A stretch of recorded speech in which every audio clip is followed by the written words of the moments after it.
Last year కా సినిమాతో తన కెరియర్ లో బిగ్గెస్ట్ బ్లాక్ బస్టర్ ని అందుకున్నారు కిరణ్ అబ్బవరం. ముఖ్యంగా ఈ సినిమా క్లైమాక్స్ అందరికీ చాలా కొత్తగా అనిపించింది. ఎవరు ఊహించిన క్లైమాక్స్ తో కా సినిమా కట్టిపడేసింది. ఈ మూవీ తర్వాత కిరణ్ నటించిన చిత్రం దిల్ రూబా. ఈ సినిమా ఈ నెల మార్చ్ 14న రిలీజ్ కాబోతుంది. విశ్వకరుణ్ ఈ సినిమాని తెరకెక్కించారు. రుక్సార్ దిల్సాన్ హీరోయిన్ గా నటించింది.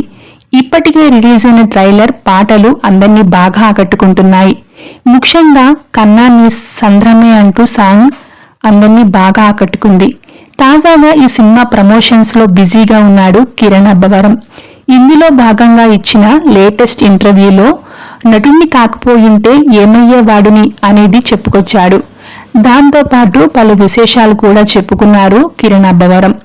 లైఫ్లో ఏదో ఒకటి పెద్దగా చేయాలని అయితే కోరిక ఉండేది. అందులో భాగంగానే నటుణ్ణి కావాలనుకున్నా. కానీ నాకు రాజకీయాలంటే చాలా ఇష్టం. ఒకవేళ నటుణ్ణి కాకపోయి ఉంటే ఖచ్చితంగా నేను రాజకీయాల్లోకి వెళ్లేవాడిని.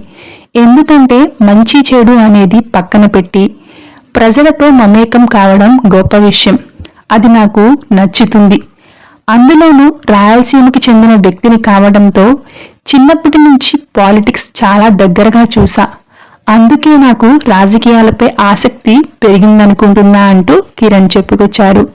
ప్రస్తుతం కిరణ్ అబ్బవరం చేసిన ఈ కామెంట్స్ సోషల్ మీడియాలో బాగా వైరల్ అవుతున్నాయి. Thanks for watching.